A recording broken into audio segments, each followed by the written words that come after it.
Hello दोस्तों, कैसे हैं आप सभी। उम्मीद है बढ़िया होंगे। हम लोग सामाजिक परिवर्तन पढ़ रहे थे मुख्य सेविका की सीरीज में। उसी सीरीज में आगे बढ़ते हैं और आज हम लोग पढ़ेंगे सामाजिक परिवर्तन के सिद्धांत। तो सिद्धांत के बारे में हम लोग पढ़ लेते हैं, सीधे टॉपिक पे आते हैं बिना कोई थ्योरी और ज़्यादा चीज़ें पढ़े हुए। तो 16वीं सदी में जीन वोडिन ने विश्व की विभिन्न सभ्यताओं के ऐतिहासिक अध्ययन के आधार पर यह मत व्यक्त किया कि समाज में परिवर्तन चक्रीय रूप से घटित होते हैं। जीन वोडिन ने बताया कि समाज की सभ्यताओं का इन्होंने अध्ययन किया, फिर इन्होंने बताया कि जो सभ्यताएं हैं वो चक्रीय परिवर्तन के रूप में घटित होती हैं। लेकिन अगर आपसे कोई पूछेगा कि चक्रीय परिवर्तन के बारे में अगर कोई आपसे पूछेगा तो चक्रीय परिवर्तन के जनक स्पेंगलर को कहा जाता है। जीन वोडिन वहाँ नहीं आएंगे, वहाँ स्पेंगलर आएंगे। तो आपसे जीन वोडिन का नाम पूछा भी नहीं जाएगा, स्पेंगलर का नाम ही पूछा जाएगा। तो इसको हमने इसलिए बता दिया क्योंकि आपको कन्फ्यूज़न ना हो अगर आपको बाद में PDF मिलती है तो। अब हम लोग आगे बढ़ेंगे अपने पहले सिद्धांत पर। यहाँ पे शॉर्ट में इन्होंने दे रखा है, मार्क्स एवं वेबलिन ने प्रौद्योगिकी एवं आर्थिक कारकों को, मतलब प्रौद्योगिकी एवं आर्थिक कारकों को मार्क्स और थर्स्टन वेबलिन जो थे उन्होंने माना है सामाजिक परिवर्तन का कारण, ठीक है ना। और आगवर्ड ने संस्कृति को, मैक्स वेबर ने धर्म को, माल्थस एवं सेडलर ने जनसंख्यात्मक कारकों को सामाजिक परिवर्तन के लिए उत्तरदायी ठहराया है।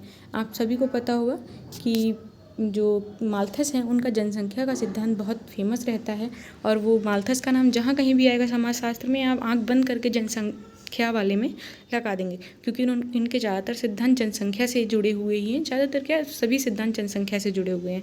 तो माल्थस जनसंख्या पर से जुड़े हुए हैं कि सामाजिक परिवर्तन जनसंख्या से आता है। मैक्स वेबर ने धर्म को माना है कि किसी समाज में अगर परिवर्तन आता है तो उसका कारण धर्म है। और आगवर्ड ने संस्कृति को माना है। तो कल मैंने सब आप लोगों को सांस्कृतिक परिवर्तन और सामाजिक परिवर्तन पहले वाली वीडियो में बता चुकी हूँ, तो इसलिए हम अब आगे बढ़ेंगे। तो यहाँ पे बात करते हैं, इन्होंने सामाजिक जो सिद्धांत हैं उनको दो भागों में बांटा है, चक्रीय एवं रेखीय सिद्धांत। तो चक्रीय सिद्धांत एवं रेखीय सिद्धांत बताया था, तो अभी मैं चक्रीय की बात कर चुकी हूँ। स्पेंगलर जनक है, आगे भी आएगा सिद्धांत, तो उसमें मैं बता दूंगी। सामाजिक परिवर्तन का चक्रीय सिद्धांत, ठीक है ना। चक्रीय सिद्धांत का मतलब है घूम फिर कर वहीं पहुँचना। एक वृत्त है, आप एक सर्कल खींचिए, ठीक है ना। उंगली आपकी जहाँ आपने स्टार्ट किया वहीं आके रुकेगी। जब आप कोई वृत्त खींचेंगे तो वैसे ही कोई सभ्यता है, वही परिवर्तन है कि कोई ऐसे परिवर्तन है जो एक समय के बाद आके वहीं पर रुक जाते हैं। जैसे साड़ी का कल्चर है, बहुत पहले से चला आ रहा है, बीच में फैशन ट्रेंड आया, लेकिन फिर लोगों का रुझान साड़ी की तरफ हो रहा है, तो क्या है, लौट घूम फिर के वहीं आना, तो वो है चक्रीय परिवर्तन। कल हम लोगों ने पढ़ा भी था कि जो तृतीय प्रतिमान था चक्रीय परिवर्तन का, उस पर फैशन को उन्होंने बोला। तो इसलिए मैंने आपको कपड़ों का उदाहरण दिया बिना कोई भ्रमित किए, इसलिए जिससे कि आप अपने कॉन्सेप्ट से जुड़ सकें, पहले वाले कॉन्सेप्ट से, ठीक है ना। आगे बढ़ते हैं। स्पेंगलर का सिद्धांत, अभी मैंने बताया था कि इन्होंने सिद्धांत दिया था चक्रीय सिद्धांत, तो स्पेंगलर का सिद्धांत अब हम लोग जान लेते हैं, बहुत जानना जरूरी नहीं है। इन्होंने कहा सामाजिक परिवर्तन के बारे में जर्मन विद्वान ओसवाल्ड स्पेंगलर ने 1918 में अपनी पुस्तक the decline of the West, इनकी बुक आप लोगों को याद रखनी है क्योंकि the decline of the West पूछी जा सकती है आपके टॉपिक से है एक, तो ऊपर से स्पेंगलर इसके जनक भी हैं, तो इसलिए इनका बुक इंपॉर्टेंट हो जाता है। वैसे भी इसमें जितने भी समाजशास्त्री आएंगे उन्होंने अपने सिद्धांत किसी न किसी पुस्तक में दिए हैं, तो आपको सिद्धांत का नाम, समाजशास्त्री का नाम और बुक का नाम, तीन इंपॉर्टेंट हो जाते हैं। बहुत ज़्यादा आपको गहराई में जाने की ज़रूरत नहीं है, ठीक है ना। तो इन्होंने बोला है कि परिवर्तन कभी भी एक सीधी रेखा में नहीं होता है। इन्होंने भी माना है कि वृत्तीय गति से होता है, चक्रीय होता है, तो इसलिए परिवर्तन कभी सीधी रेखा में नहीं होता है, घूम फिर के परिवर्तन वहीं आ जाता है, ठीक। तो अभी हम लोग आगे बढ़ते हैं। स्पेंगलर का सिद्धांत हम लोगों ने समझ लिया है, इसमें हम लोग बहुत भाषा में नहीं फंसेंगे, क्योंकि भाषा के फंसाव में आ जाएंगे तो हम अपने एग्जाम और टॉपिक से भटक जाएंगे। हम लोग को मुख्य सेविका के पर्पस से पढ़ना है, तो उसी को पढ़ेंगे। टाइनवी का सिद्धांत, ठीक है ना। टाइनवी का सिद्धांत क्या है, टाइनवी ने अंग्रेजी इतिहासकार थे, इतना जानना जरूरी नहीं है, बस नाम याद रखिए और इनकी बुक याद रखिए, द स्टडी ऑफ हिस्ट्री। इन्होंने 21 सभ्यताओं का अध्ययन किया। हाँ, इनकी सभ्यताएं पूछी जाती हैं, जो समाजशास्त्र के लोग हैं उनको पता होगा। इनकी सभ्यताओं के बारे में पूछा जाता है कि इन्होंने कितनी सभ्यताओं का अध्ययन किया था, तो इन्होंने 21 सभ्यताओं का अध्ययन किया था। आगे हम लोग बढ़ते हैं। इन्होंने चुनौती और प्रत्युत्तर का सिद्धांत दिया था। आप लोग को याद होगा बचपन में हम लोगों ने साइंस में डार्विन का सिद्धांत पढ़ा था कि समाज में परिवर्तन होता है, जो अपने आप को ढाल लेता है वो बच जाता है और जो नहीं ढाल पाता वो नहीं बच पाता।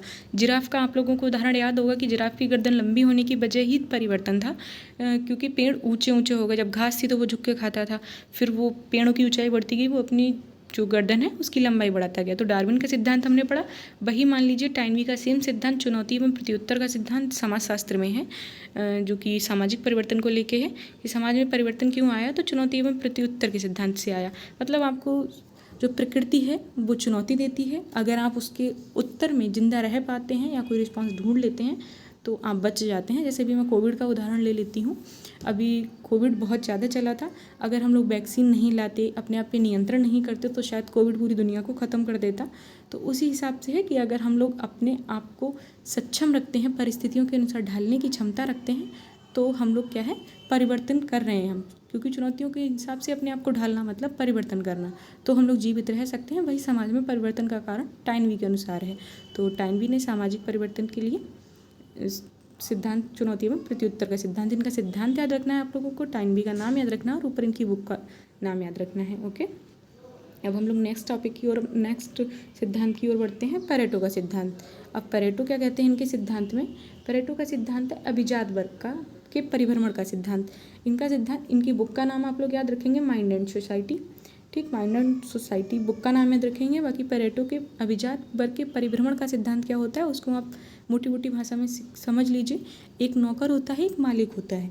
तो मालिक क्या है, अपने नौकर पर बहुत दबाव डालेगा, एक मतलब प्रताड़ित करेगा उसको, रुपए कम दिया, सैलरी कम दे के ज़्यादा काम कराना या प्रताड़ित करना, बहुत दबाव डालना, ये सब करेगा। तो एक समय ऐसा आएगा कि जो नौकर है उसकी दबाव में आके उत्तर देगा, तो उससे क्या होगा कि अभिजात वर्ग, इन्होंने बड़े इलाइट वर्ग मतलब पैसे वाले वर्ग को इन्होंने बोला है अभिजात वर्ग के परिभ्रमण का सिद्धांत।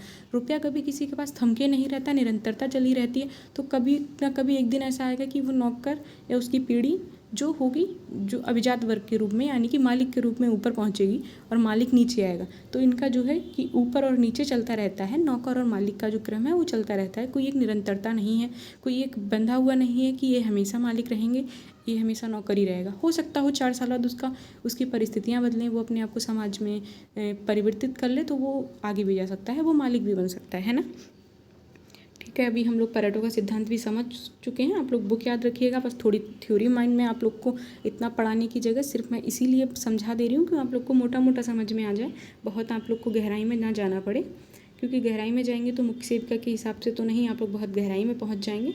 तो मुख्य सेविका के हिसाब से हम लोग को पढ़ना है सिर्फ सिद्धांत के नाम, बुक का नाम, समाजशास्त्री का नाम, बाकी सिद्धांत के अंदर क्या दिया हुआ है बस मोटा मोटा समझ लेना है ना। अब नेक्स्ट सिद्धांत हम लोग पढ़ लेते हैं, सोरोकिन का सांस्कृतिक गतिशीलता का सिद्धांत। सांस्कृतिक गतिशीलता, सोशल एंड कल्चरल डायनामिक इनकी बुक है सोरोकिन की, इन्होंने अपनी इसके बुक में दिया था सोशल एंड कल्चरल डायनामिक का सिद्धांत। तो इस सिद्धांत में इन्होंने क्या बोला है कि जो सामाजिक संस्कृतियाँ हैं उनकी गतिशीलता बनी रहती है। अब आपको उदाहरण देती हूँ मैं अमेरिका का और भारत का। जैसे बहुत से अमेरिकन हैं, अंग्रेज आते हैं मथुरा वृंदावन जैसे शहरों में और वो धार्मिकता की ओर लौट रहे हैं, है ना। और हम लोग क्या हैं, हम उनकी संस्कृति ले रहे हैं। हम लोग अमेरिका वाले लोगों की तरह जीना चाहते हैं, वो लोग हमारी तरह जीना चाहते हैं। तो ये क्या है, गतिशीलता हो गई है, संस्कृति का बदलाव हो गया है। तो ये भी समाज में परिवर्तन का कारण बनता है, क्योंकि हम लोगों ने पहनने ओढ़ने का तरीका उनकी तरह कर लिया, उन्होंने पहनने ओढ़ने का तरीका हमारी संस्कृति के जैसे कर लिया। तो ये क्या है, गतिशीलता है, दोनों संस्कृतियों में बदलाव हुआ ना, परिवर्तन हुआ। तो सोरोकिन ने ये सिद्धांत दिया है, सांस्कृतिक गतिशीलता का सिद्धांत। आप लोग समझ गए हैं, इनकी बुक का नाम याद कर लेना, सोरोकिन और बुक का नाम, बाकी जो भी थ्योरी बताई है आप उससे ही समझ जाएंगे क्या था इस सिद्धांत में।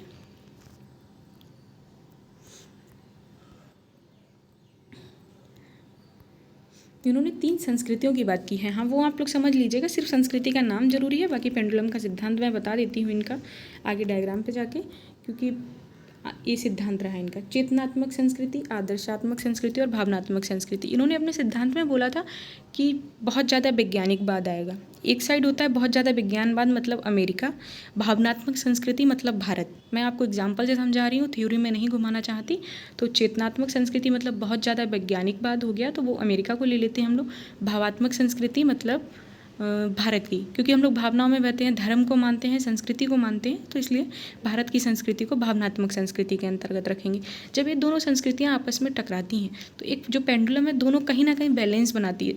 कभी विज्ञानवाद बहुत ज़्यादा आएगा, जैसे भारत में अभी विज्ञानवाद की ओर जोर चल रहा है, जबकि अमेरिका क्या है, संस्कृति की ओर दौड़ रहा है। वहाँ की जनता है वो संस्कृति के पीछे दौड़ रही है। तो एक प्रक्रिया चलती रहती है, एक भावनात्मक संस्कृति से चेतनात्मक संस्कृति की ओर। तो जो बीच की लाइन आपको दिख रही है एक पेंडुलम को प्रदर्शित कर रही है, मतलब ये ऐसे ऐसे गोल पेंडुलम को घुमाएंगे ना, एक डोरी से बांध के लटकाइए, फिर उसको इधर उधर घुमाइए, तो एक निश्चित दूरी तक जाके बीच में फिर रुक जाएगा। तो बीच में जो चीज़ रुक जाएगी वो आदर्शात्मक संस्कृति होगी, मतलब वो ऐसी संस्कृति होगी जहाँ धर्म भी होगा, विज्ञान भी होगा, सब बैलेंस होगा, कोई ना ज़्यादा ना कम। उसकी बात करते हैं सोरोकिन। अब हम लोग आगे बढ़ जाते हैं, बहुत ज़्यादा हम लोग को इनके नहीं देखना है, इतना समझ लिया काफ़ी है, बस नाम याद रख लेना तीनों संस्कृतियों का। अगर आप चाहें तो इस डायग्राम का स्क्रीनशॉट ले लेना, क्योंकि आपको इसकी ज़रूरत पड़ सकती है।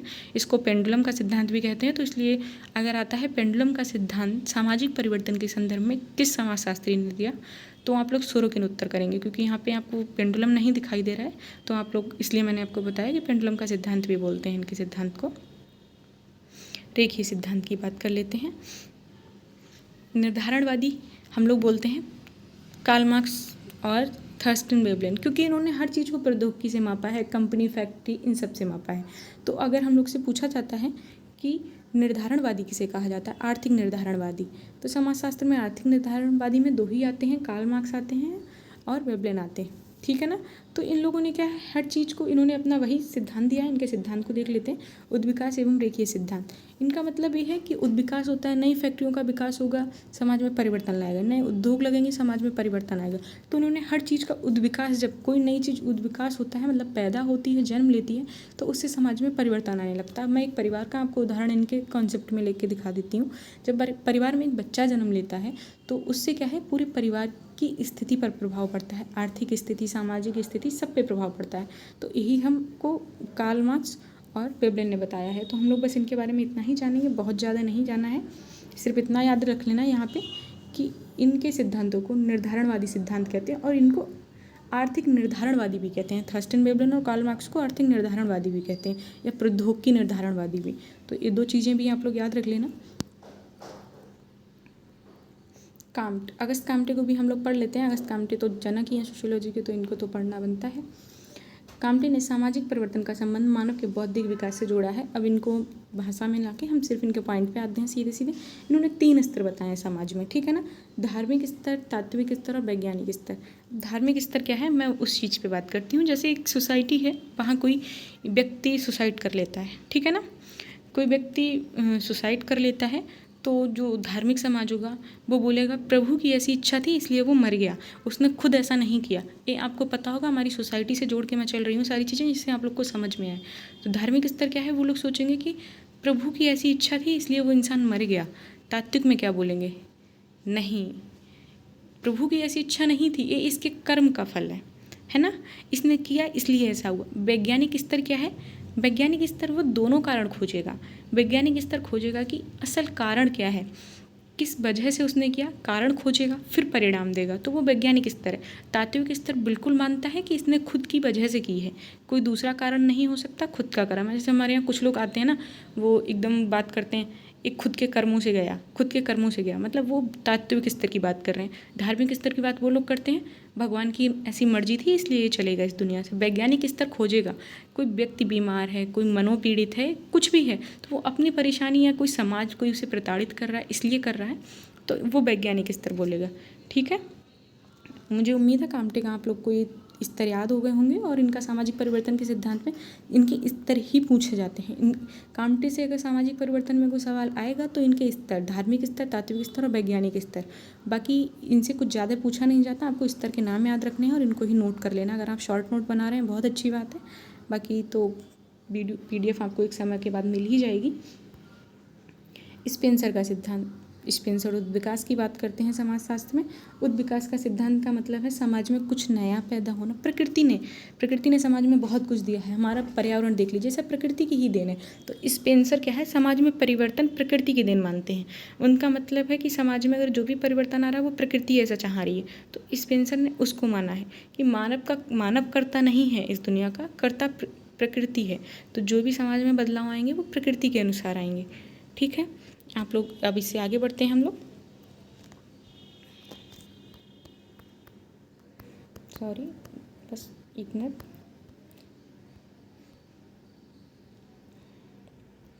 अभी हम लोग उनके आर्थिक कार्ल मार्क्स का सिद्धांत पढ़ चुके थे।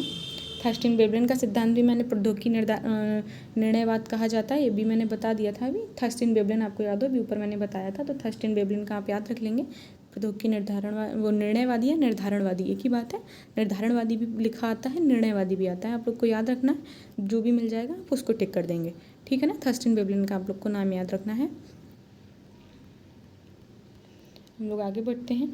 आप लोग जिस किसी ने भी इस चैनल को सब्सक्राइब ना किया हो प्लीज़ कर लीजिए, और कंटेंट अच्छा लगे प्लीज़ लाइक करिए, शेयर करिए और कमेंट करिए। ठीक है ना, आपके साथ कोशिश है बहुत अच्छा कंटेंट देने की, आप लोगों को आपके सारे कॉन्सेप्ट क्लियर करने की, आगे भी करते रहेंगे।